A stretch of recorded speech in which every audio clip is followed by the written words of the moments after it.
வாசித்து மார்க்கு 16:19 வசனத்தை பார்ப்போம். இறங்கினவரே எல்லாவற்றையும் நிரப்பத்தக்கதாக எல்லா வானங்களுக்கும் மேலாக ஏறினவருமாய் இருக்கிறார். இறங்கினவரே எல்லாவற்றிற்கும் எல்லாரும் நிரப்பும்படி ஏறினவருமாய் இருக்கிறார். எல்லாவற்றையும் நிரப்ப வேண்டும். இந்த விஷயத்தை நாம் போன வாரம் எதெல்லாம் என்றது இல்லை, எல்லாம். அதான் அந்த விஷயம். அப்போஸ்தலர் புஸ்தகம் தொடங்கும் பொழுதே இந்த விஷயத்தோட தான் தொடங்குது. ஏனென்றால் அப்போஸ்தலர் புஸ்தகம் லூக்கு சுவிசேஷகன் எழுதின புஸ்தகம். அது ஆக்சுவலா புத்தகம் அல்ல, அது ஒரு கடிதம்.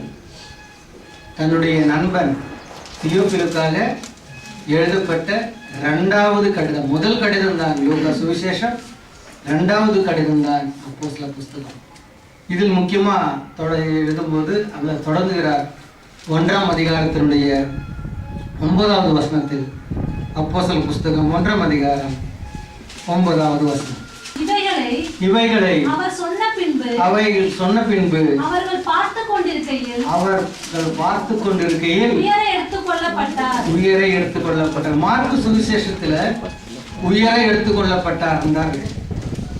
இங்கேயும் உயரை எடுத்துக்கொள்ளப்பட்டார் சொல்லி முடிக்காமல் தொடர்ந்து ஒரு விஷயத்தை சொல்லுகிறார். அவர்கள் கண்களுக்கு மறைவாக ஒரு மேகம் அவரை எடுத்துக்கொண்டது. அவர் போகிற போது வானத்தை அண்ணாந்து பார்த்து இதோ வெண்மையான வஸ்திரம் தரித்தவர்கள் 2 பேர் அவர்கள் அருகே நின்று எளியராகிய மனுஷரே, நீங்கள் ஏன் வானத்தை அண்ணாந்து பார்த்து நிற்கிறீர்கள்? உங்களிடத்து நின்று வானத்துக்கு எடுத்துக்கொள்ளப்பட்ட இந்த இயேசுவானவர் எப்படி உங்கள் கண்களுக்கு முன்பாக வானத்துக்கு எழுந்தருளி போனாரோ அப்படியே மறுபடியும் வருவார் என்றார். இந்த விஷயம் மார்க்ல சொல்லப்படலை, இது லூக்கா சொல்லுகிறார். 9லயே அதே விஷயம்தான் எடுத்துக்கொள்ளப்பட்டார் இருக்கு. அப்புறம் சொல்றார், எடுத்துக்கொள்ளப்பட்ட பிறகு ஒரு மேகம் வந்து மூடின பிறகு உண்டாயிடுது. தூதர்கள் 2 பேர் வந்தாங்களாம். வந்து சொன்னார்கள், கலிலேய மனுஷரே, ஏன் நீங்கள் வானத்துக்கு அண்ணாந்து பார்க்கிறீர்கள்? ஆச்சரியப்படாதீங்க. அவர் எப்படி போனாரோ அப்படியே எப்படி போனாரோ அப்படி அவர் வருவார். இது இயேசு கிறிஸ்து சொல்லல, பரிசுத்த ஆவியின் மூலமாக சீஷர்களும் சொல்லப்படல இந்த விஷயத்தை. இது 2 தேவ தூதர்கள் வந்து சொன்னாங்க. எப்படி போனாரோ அப்படி. இந்த விஷயத்தை இயேசு கிறிஸ்து யோவான் சுவிசேஷம் 14ஆம் அதிகாரம் 3வது வசனம் சொல்லப்பட்டிருக்கு. நானும் போகிறேன், உங்களுக்கு ஒரு இடத்தை ஆயத்தம் செய்வேன், முடிந்த பின்பு நான் உங்களை இருக்கிற இடத்தில் கூட்டி சேர்ப்பேன். அப்ப அந்த விஷயத்தை ஆவியானவர் இங்கு சொல்லவில்லை. இயேசு போற போக்கில் பயப்படாதீங்க போயிட்டு வரேன் அப்படின்னு அவர் சொன்னாரா? அவர் அந்த விஷயம் சொல்லவே இல்லை. நம்ம ஊருக்கு போகும்போது அப்பாவை பார்த்து, அம்மாவை பார்த்து, மனையை பார்த்து, புருஷனை பார்த்து, பிள்ளைகளை பார்த்து எல்லாம் நம்ம என்ன சொல்றோம்? போறவங்க போயிட்டு. இவர் சொன்னாரு நான் போயிட்டு வரேன்னு இல்லை, அவர் போறேன்னு சொல்லல, பேசிக்கொண்டு இருக்கையில் அவர் எடுத்துக்கொள்ளப்பட்டார். இதோ நான் போறேன் பான்னு அவர் சொல்லல, பேசிக்கொண்டு இருக்கையில் எடுத்துக்கொள்ளப்பட்டார். எடுத்துக்கொள்ளப்பட்ட பிறகுதான் அந்த இடத்துல யார் வராங்க? இப்போ தூதர்கள் வந்து, ஏன் மேல பார்த்து நிக்கிறீங்க? அது போச்சு. ஆனா கவலைப்படாதீங்க, போனபடியே அவர். ஆமென். அதுதான் நமக்கு உறுதி. போனபடி அவர் வருவார். ஒரு விஷயத்தை பழைய ஏற்பாடின்படி பார்த்தால் 2 சாட்சிகள் நிமித்தம் ஒரு விஷயம் உறுதிப்படுத்த வேண்டும். ஒருவன் கொலை செய்தான் என்று சொன்னால் ஒரு சாட்சி வந்து சொன்ன பத்தாது. மோசடி பிரமாணத்தில் 2 சாட்சிகள் குறைந்தது இருக்க வேண்டும். ஒரு விஷயத்தை வேதத்தில் யார் சொன்னாலும் அதை நம்ம உறுதிப்படுத்த வேண்டும் என்றால் 2 இடத்தில் அது சாட்சியாக இருக்க வேண்டும். இயேசு கிறிஸ்து சொன்னதை 2வது சாட்சிக்கு தூதர்கள் சொல்லுறாங்க இல்லையா? அப்ப என்ன ஆயிடுச்சுப்பா? பழைய ஏற்பாடின் சட்டத்தின்படி 2 சாட்சி நிமித்தம் இதை உறுதி உள்ளதாக நாம் விசுவாசிக்க வேண்டுமாமே. அதனால 2 தடவை இந்த விஷயம் வருகிறது. பவுல் தெசலோனிக்க புத்தகத்தை வாசிக்கும் பொழுது 4ஆம் அதிகாரத்தில் அவர் சொல்றார், கடைசி எக்காலம் துணிக்கும், வானமேகத்தில் கர்த்தர் வருவார், அவர் எங்க இருக்கிறார் அங்கே நம்மை கூட்டி. இது பவுல் பரிசுத்தாவின் மூலமாக சொல்லுங்க. அப்ப எல்லாவற்றையும் நாம் பார்க்கும் பொழுது கர்த்தருடைய வருகை நிச்சயமாக உண்டு. அப்ப எப்ப வரார்? எல்லா பள்ளங்களையும் நிரப்பி அமை. அப்ப எல்லாருடைய குறைகளையும் அவர் என்ன பண்றார்? நிரப்புகிறார். எல்லாருடைய பலவீனங்களை அவர் பலப்படுத்துகிறார். இல்லைன்னா தன்னை ஜனங்களை அங்க கொண்டு போய் சேர்க்க முடியாது. குறைவுள்ளவர்களை நிறைவான இடத்துக்கு கொண்டு போக முடியாது. அப்ப இந்த உலக வாழ்க்கையிலேயே நம்முடைய குறைவான இடங்கள் எல்லாம் அவர் பரத்திலிருந்து நிரப்புகிறார். ஆமென்.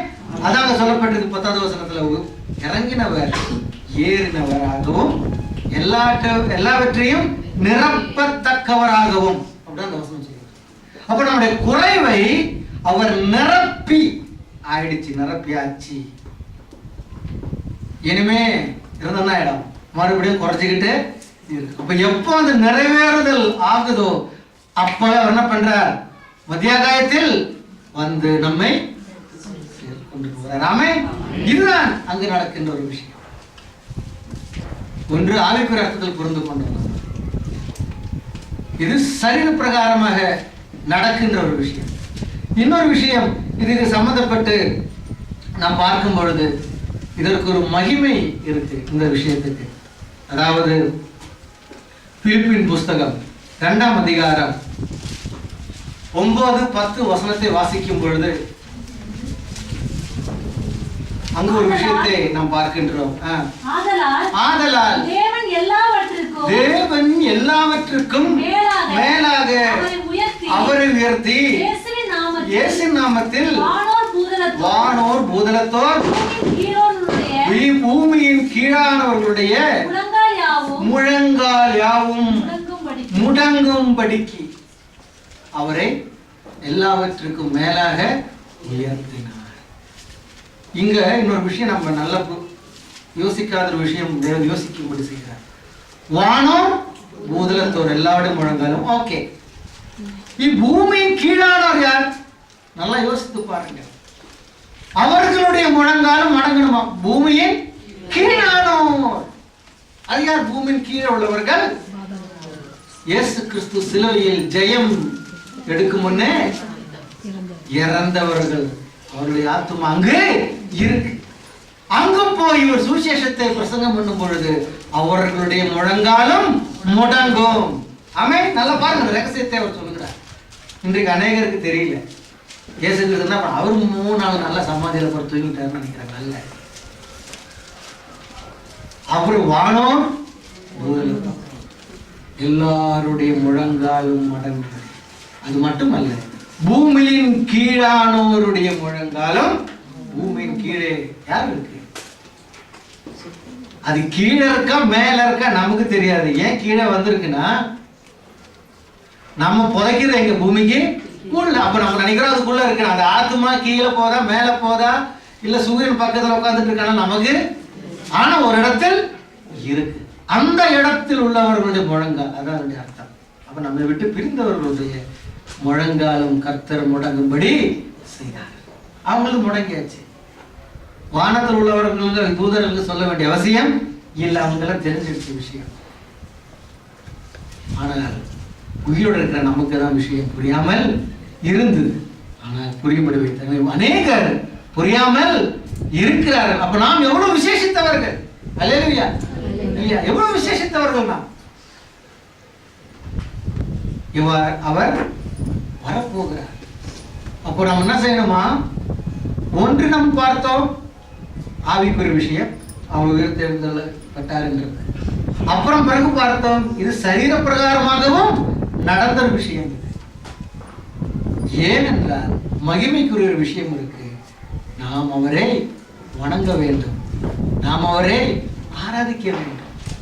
இதைதான் கள்ள போதகம் என்று சொல்லக்கூடிய யெகோவா சாட்சி சொல்லுகிறது.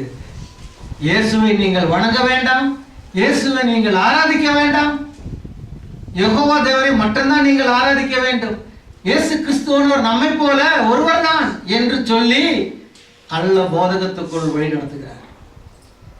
அப்பாவை தான் நீங்க ஆராதிக்கணும் அவங்க சொல்லுகிறார்கள். வேத வசனத்தின்படி பார்த்தால் தேவனை வணங்க வேண்டாம் என்று வேதம் சொல்லவில்லை. ஆனால் கிறிஸ்துவுக்கு முன்னாடி எல்லாடி முழங்காலும் முடங்க வேண்டும். ஆமென்.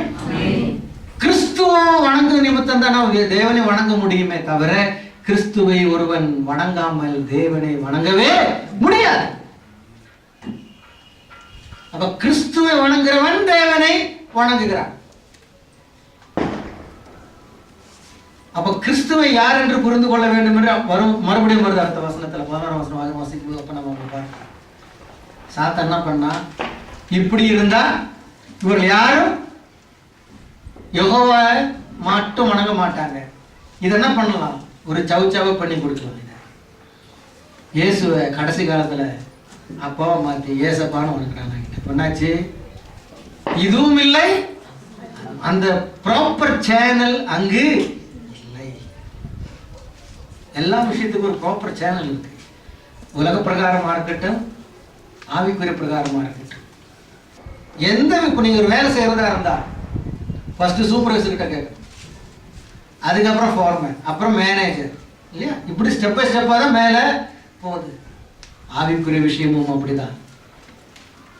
தேவனிடத்தில் போக வேண்டும் என்றால் மத்தியஸ்தனாகிய இயேசு கிறிஸ்து இல்லாமல் தேவனிடத்தில் நாம் பிரவேசிக்க, இயேசு கிறிஸ்து இல்லாமல் நாம் தேவன் வசிக்கின்ற இடத்தில் பிரவேசிக்க முடியாது. இயேசு கிறிஸ்துவை வணங்காமல் தேவனை ஆராதிக்க முடியாது. இயேசு கிறிஸ்துவை இயேசு கிறிஸ்துவாக நீ ஆராதிக்கும் பொழுது தேவன் யார் என்று புரிந்து அவரை நாம் ஆராதிப்போம். அதனாலதான் அங்கு சொல்லப்பட்டிருக்கு வணங்கக்கூடியவர்கள். பாத்தீங்களா, யார்? தேவன் அவருடைய நாமத்தை அப்படி பண்ணினாராம். யாருடைய நாமத்தை? இயேசு கிறிஸ்துவோட அதிகாரத்தை. வானோர் பூதலத்தோர் பூமியின் கீழானோர் எல்லாருடைய முழங்காலும் மடங்கும்படி, முழங்கால் மடங்குறது என்ன அர்த்தம்? முழங்கால்படி நிக்கிறதுல அதுக்கு அர்த்தம். முழங்கால் மடங்குது என்றால் வணங்குகிறது என்றார். படிங்கள் எபேசியர் 4:11. மேலும் நாம் அனைவரும் தேவனுடைய குமாரனை பற்றும் விசுவாசத்திலும் அறிவிலும் ஒருமைப்பட்டவர்களாகி கிறிஸ்துவனுடைய நிறைவான வளர்ச்சியின் அளவுக்கு தக்கதாக பூர்ண புருஷராகும் வரைக்கும். புரியுதுங்களா? அப்போ அங்க ஒரு 3 விஷயம் நம்ம அங்க பார்க்க முடியும்.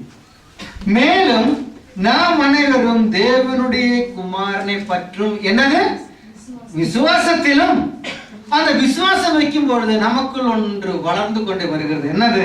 விசுவாசத்திலும், நெக்ஸ்ட் அறிவிலும், அப்புறம் இந்த 2 விஷயத்திலையும் ஒருமனப்பட்டவர்களாகி கிறிஸ்துவனுடைய நிறைவான வளர்ச்சி. இது 2 சேரும்பொழுதுதான் சந்தேகம் இல்லாத அந்த விஷயத்தோட நம்ம என்ன பண்றோம்? ஒருமுனைப்படுகிறோம். இந்த விஷயத்தோட நம்ம ஒருமுனைப்படும் பொழுது இதற்குள் இருக்கிற எல்லாரோடும் நம்ம என்ன பண்றோம்? ஒருமனம் ஆகுகிறோம். அப்பொழுது நமக்குள் கிறிஸ்துவுக்குள் வளர ஆரம்பிக்கிறோம். அதனால சொல்லப்பட்டிருக்கு, நிறைவான வளர்ச்சியின் அளவுக்கு தக்க பூர்ண புருஷராகுகிறோம்.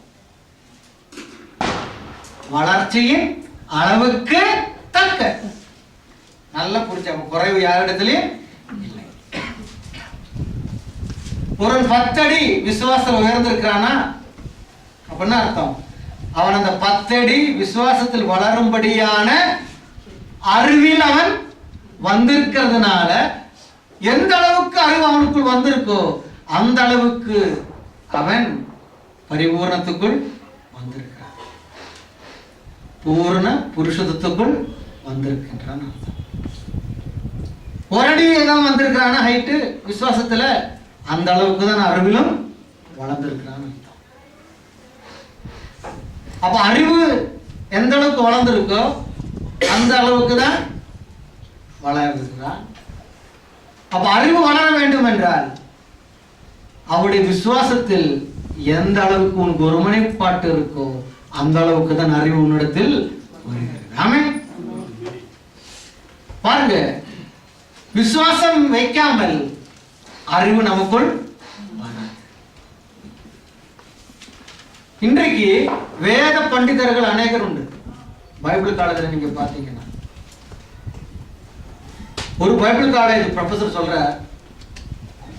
நீ இவ்வளோ பேசுறீங்களா பிரதர், உன் கையில இருக்கிற பைபிள் வச்சே நான் கடவுள் இல்லைன்னு ப்ரூவ் பண்றேன்.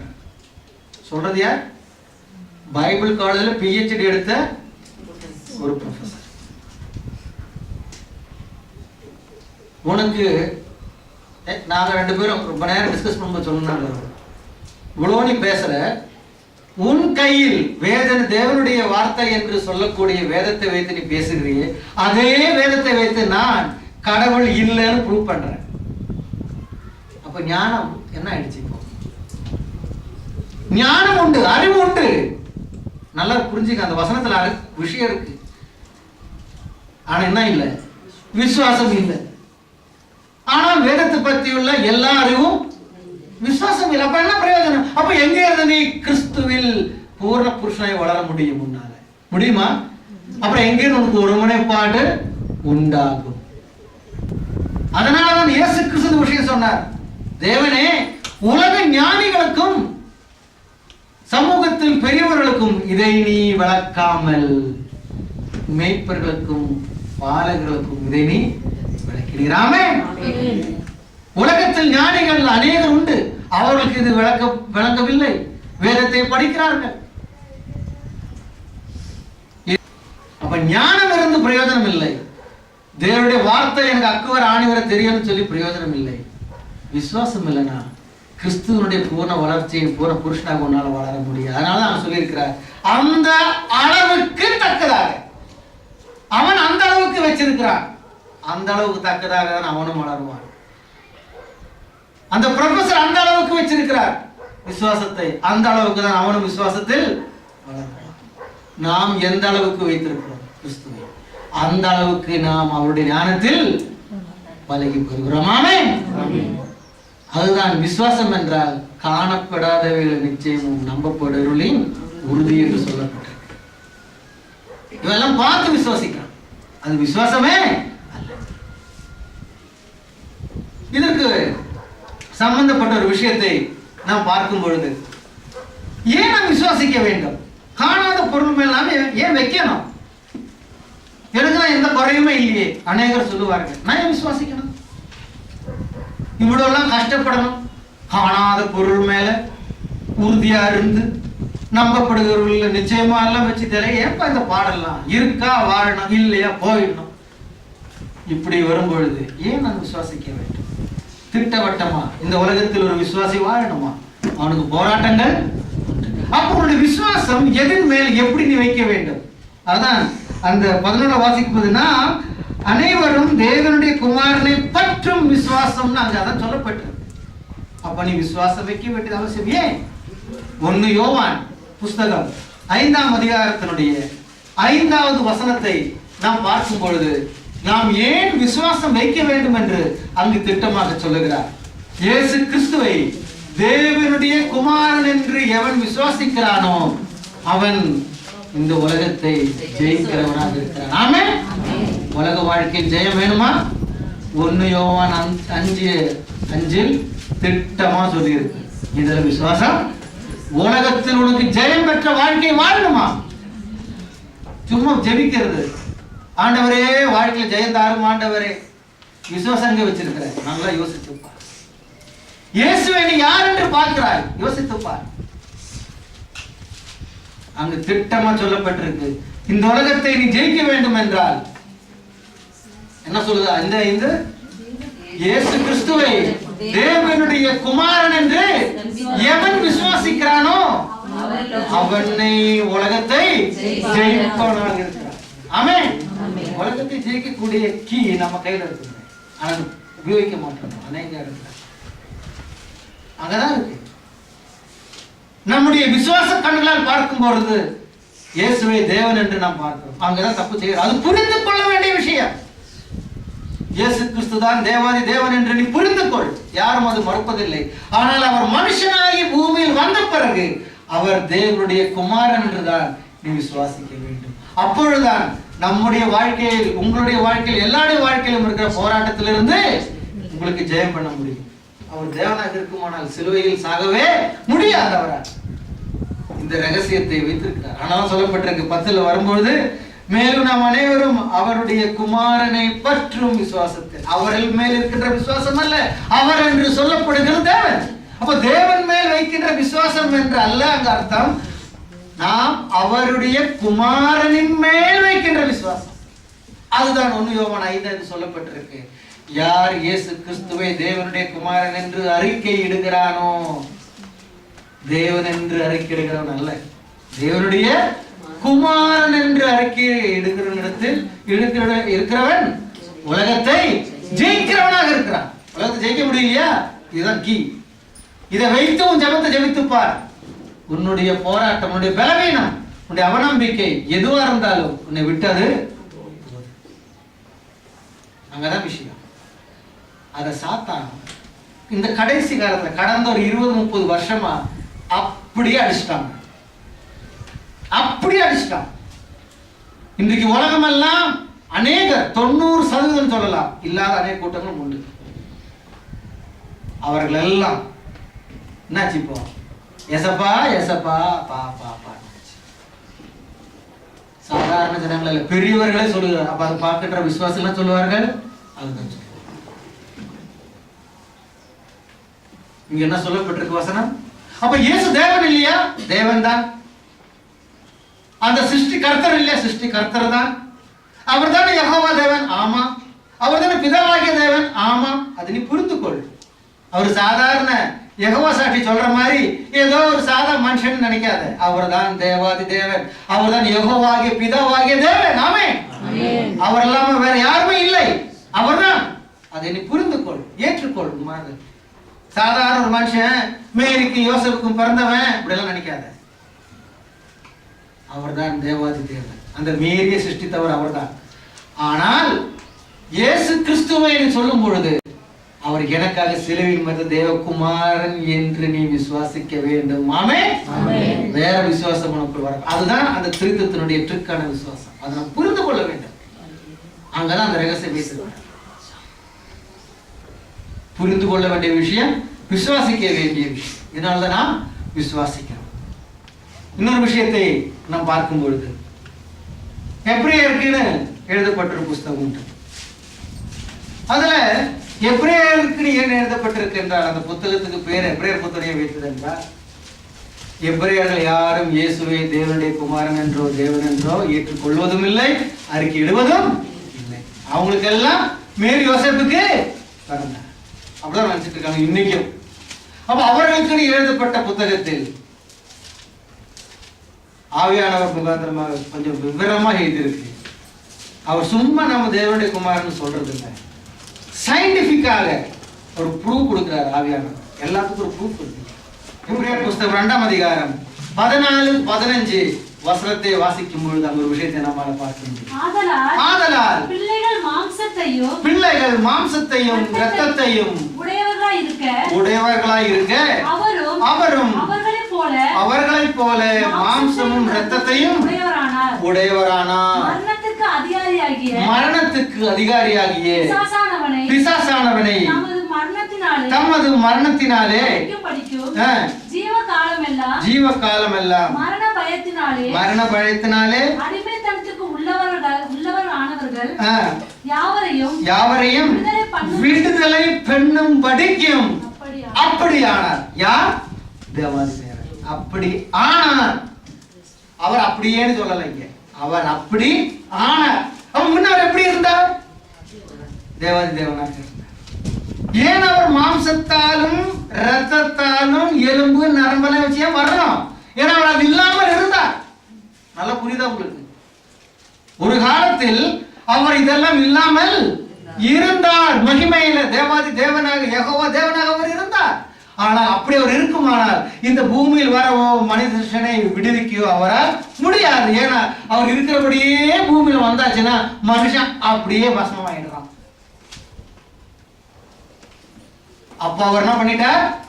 மனுஷன் உள்ளது போல, நல்லா அந்த வசனத்தை படி சொல்லும் பொழுது அங்க திட்டமா சொல்லியிருக்கு, ஆதலால் பிள்ளைகள் மாம்சத்தையும் இரத்தத்தையும் உடையவர்களாய் இருக்க. பிள்ளைகளாகினா என்ன இருக்கு? நமக்கு மாம்சமும் இருக்கு, ரத்தமும் இருக்கு. இதே போல் அவர் அப்படி வந்துட்டாராம், மாம்சத்துடனும் ரத்தத்துடனும் வந்துட்டாராம். அப்போ அது சொல்றதுக்காக அவர் அது இல்லாமல் இருந்திருக்கு.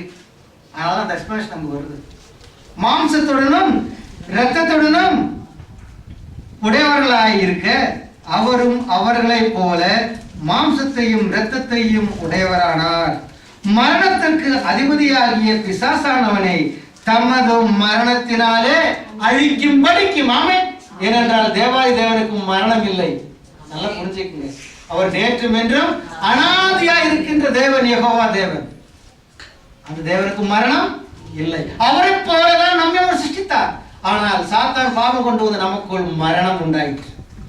அப்ப இந்த மனுஷனை மறுபடியும் நித்திய ஜீவன் உள்ளவனாக மாற்ற வேண்டும் என்றால் நானும் அவனை போல் மரிக்க வேண்டும். அப்ப நான் அவனை போல் மரிக்க வேண்டும் என்றால் அவன் பாபத்துக்குள் உள்ளது போல நானும் ஒரு பாவியாக மாற வேண்டும். அப்ப நான் பாவியாக மரிக்க வேண்டும் என்றால் சும்மா ஒரு ஆவியை வந்து சாக முடியுமா? அவனை போல இரத்தமும் மாம்சமும் எனக்கும் இருக்க வேண்டும் என்றதுக்காக தான் அவர் தேவனுக்கு ரூபமாயிருந்தும் அதை கொள்ளை பொருளாக எண்ணாமல் பரலோகத்தில் வைத்து விட்டு அடிமையின் வேஷம் எடுத்து மனுஷ சாயலாய் இந்த பூமியில் வந்தாராமே. அதுதான் அங்க சொல்லப்பட்டிருக்கு.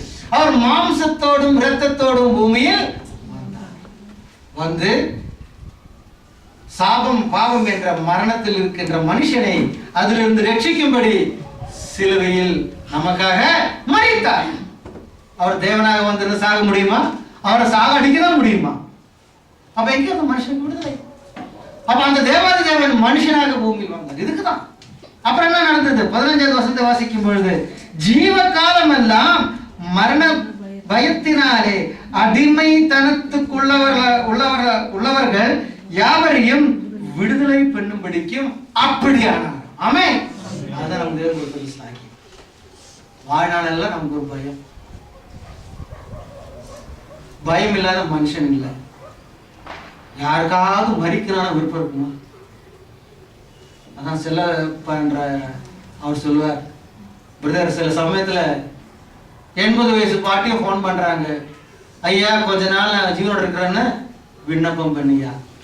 80 வயசாச்சு, ஆனாலும் வாழணும் என்ற மரணம் சொல்லும் போது பயம். மரணம்னு சொல்ல வேண்டாம், சிம்பிளா டாக்டர் சொல்றாரு உங்கள்கிட்ட சுகர் இருக்கு, கேன்சர் ஸ்டார்ட்னு சொன்னா போதும், சாகர் கூட அவன் சொல்லல, அவ்வளவுதான். இங்க என்ன போச்சு? தூக்கமும் இல்லை, பசி இல்லை, ஒன்றும் இல்லை. மனுஷன் அப்படியே வாடி போயிடுறான். எதுக்கு வாடுறான்? நான் சாகணும் சாகணும் ஒரு பையன் இல்லையா? மரிப்பதற்கு யாருக்கும் விருப்பம் இல்லை. மரணத்தை யோசிக்கும் போது யாருக்கும் சந்தோஷமும் இல்லை. அதான் மரண பயம் நமக்குள் இருக்கு. இன்னொன்று வாழ்க்கையை குறித்துள்ள நாளைக்கு என்ன ஆகுமோ சொல்ல முடியாது. உடனே இன்சூரன்ஸ்காரன் வரான், பயப்படாத, மாசம் மாசம் உள்ள கேட்டு நீ வயசானவன் அப்படியே தங்கத்திலேயே புதைச்சி கொண்டு போவேன்னு.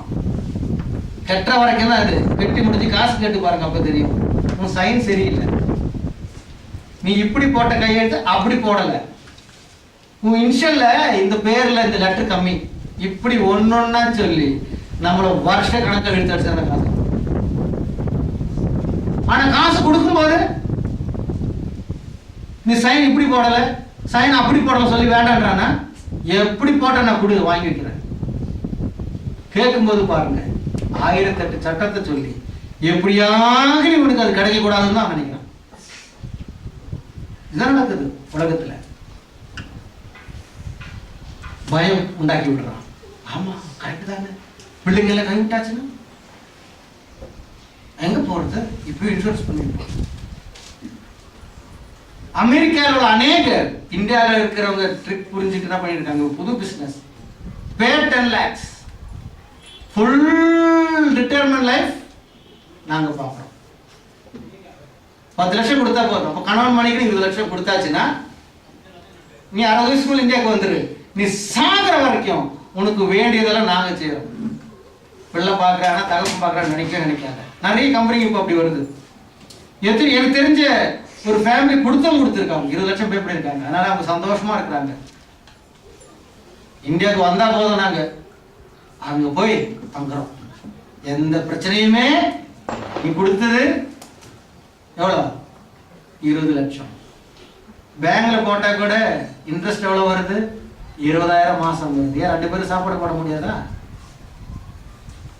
முடியாதா? சத்தா ஒரு காஃபி பாக்ஸ் வாங்கி அடக்கம் பண்ணணும், ஜோரா ஒரு இதுவும் பண்ணணும், சந்தோஷம் ஆயிடுச்சு. லாபம் யாருக்கு? கம்பெனிக்காரனுக்கு. ஏன் செய்யறாங்க? அங்கதான் விஷயம். பயம். நல்லா புரியுதா உங்களுக்கு? ஏன் பயம்? வயசாயிடுச்சு, என்ன யார் பாப்பார்கள்? பயம். அப்ப உன்னுடைய நம்பிக்கையும் நீ சார்ந்து நிற்பது யார் மேல? அந்த கம்பெனி மேல. யோசிக்கவே மாட்டேன்ற. 10 வருஷத்துக்கு அப்புறம் கம்பெனி நீ திவாலை மூடி போயிட்டானா அந்த காசை இன்னும் யோசிக்கவே மாட்டேன்ற. ஏன் பாருங்க, சாத்தான் எப்படி கிறிஸ்துவர்கள் விசுவாசிகள் செய்கிறார்கள். அவன் மற்றவங்க செய்யறது கவலை இல்லை. ஏனென்றால் மரண பயம் அவர்களுக்கு இருக்கு. கைவிடப்படுமோ என்ற சிந்தனை அவர்களுக்கு இருக்கிறதுனால் தங்களை தேற்றும்படி இப்படி ஒன்று செய்து வைக்கிறார்கள். ஆனா வசனங்கள் சொல்றது, நீ இந்த மாதிரி விஷயத்தெல்லாம் பயப்படாத, நான் இருக்கிறேன். ஆமா, இந்த கம்பெனி டிமாண்ட் ஆகும், கம்பெனி க்ளோஸ் ஆகும், ஷேர் மார்க்கெட் உடஞ்சிரும். நாளைக்கு பார்த்தா எத்தனையோ கம்பெனி நியூஸ்ல பாருங்க, ஒவ்வொரு நாளும் வரும். எந்த ஸ்டேட்லயும் பார்த்தா நாங்க நம்பி 2 லட்சம் போட்டோம் 10 தரேன்னா இப்ப பார்த்தா கம்பெனியே இல்ல, செக்கே இல்ல, போலீஸை நீங்க தேடுங்க. கொடுக்கும்போது போலீஸ்ல தேடுனியா? இல்ல, பாட்டு காசு கொடுத்தேன். அவன் நல்லா கோடிக்கணா சம்பாதிச்சா க்ளோஸ் பண்ணி போயிட்டான். இப்ப காசுக்கு இப்ப அவனுக்கு விசுவாசம் கூடும். ஆண்டவரே எப்படியாச்சும் அவனை பிடிச்சு கொடுப்பான் அந்த காசு. நான் வேர்வை செஞ்சு உண்டாக்கின காசு வீணா கூடாது. எப்படி? அப்ப மட்டும் ஜெபம், அப்படி விசுவாசம் அப்படி பூத்து குலுங்கி பொங்குது. ஏன் இந்த முன்னாடி இந்த விசுவாசம் வச்சிருக்கலாமே? உன் காசும் உங்ககிட்ட செலவாக இருந்திருக்குமே. என்னை யார் கைவிட்டாலும் தேவனை கைவிட மாட்டான். எங்கள் என்று வழியவர் உண்டு பண்ணுவார். ஏன் அந்த நம்பிக்கை அப்ப வரல? அப்ப உன்னுடைய மசில் பவர்ல நீ சம்பாதித்த காசு மேல நீ நம்பன, அவன் மூடிட்டு போயிட்டான். அப்ப அந்த விஷயம் யார் மேல இருக்க வேண்டும்? இதுக்குதான் அவர் மனுஷனாக நாம் சஞ்சரிக்க வேண்டிய எல்லா பாதையிலும் அவர் சஞ்சரித்தார். அனாதனாக சிலுவையில் தொங்கினார். தாகம் எடுக்குதுன்னு சொல்லணும், தண்ணி கொடுக்க யாரும் இல்லை. சுற்றி பார்த்து பார்க்கும்போது ஒருத்தருமே இல்லை. லெப்ட் ரைட்ல 2 கலனுக்கு இருக்காங்க, அவ்வளவுதான். கூட சாப்பிட்ட அப்ப ஒரு சீசனும் இல்லை. சாவரத்துல ஒருத்த மட்டும் நின்றான், அம்மாவை கூட்டிட்டு. வேற யாரு இருக்காங்க துணைக்கு? 2 கலனுங்க இருக்கிறாங்க. அவங்க யாருன்னே தெரியாது. இத்தனை வருஷம் அவங்கள பார்க்கல. அதெல்லாம் ஒருத்தன் நம்புறான். எப்படி இருக்கு பாருங்க விஷயத்தை, புரியுதுங்களா? அதுல ஒருத்தன் நம்புறான். கூட இருந்தவங்க எல்லாம் கைவிட்ட சூழ்நிலை. தெரியாத ஒருத்தன் அவரை நம்பி அவரை ஏற்றுக்கொள்கிறார். அதே போலதான் யார் கைவிட்ட சூழ்நிலை நம்முடைய வாழ்க்கையில் வந்தாலும் தெரியாத இடத்துல இருந்து நமக்கு ஒத்தாசை உண்டாகும். ஆமென். அந்த நம்பிக்கை அவர் மேல வைக்க வேண்டும். அதனாலதான் விசுவாசிக்க வேண்டும். இந்த நம்பிக்கையுடைய ஆழம், ஞானம் எந்த அளவுக்கு உங்களில் பெருகுதோ அந்த அளவுக்கு கிறிஸ்துவுக்குள் நீங்கள் பூர்ண புருஷ, அந்த அளவுக்கு தக்கதாக பூர்ண புருஷராகிறீர்கள். அதான் அப்ப நாம் ஏன் நம்ப வேண்டும்? நம்மை போல மாம்சத்தோட ரத்தத்துடன் வந்தவர் நம்மை மரண பயத்திலிருந்து விடுவிக்கிறார். நாம் பயப்படுறவர்கள் அல்ல, நாம் ஜெயிக்கிறவர்கள். ஆமென். இதுதான் இதுக்குதான் அந்த வசனம் இருக்கு. யோவான் சுவிசேஷம் 17ஆம் அதிகாரம் 3வது வசனம். ஒன்றான மே தேவனாகிய உம்மையும் நீ அனுப்பினவராகிய இயேசு கிறிஸ்துவையும் அறிவதே நித்திய ஜீவன். பாத்தீங்களா, அங்க வேறுபடுத்தி சொல்றார். ஒன்றே மெய் தேவனாகிய உம்மையும் நீர் அனுப்பின இயேசு கிறிஸ்துவையும் அறிவதே. அப்ப நம்ம அறிவுக்குள்ள வளரணுமா வேண்டாமா? எதுக்கு? நித்திய ஜீவன். அப்பொழுது நம்மளுடைய பையன் நம்ம விட்டு தூர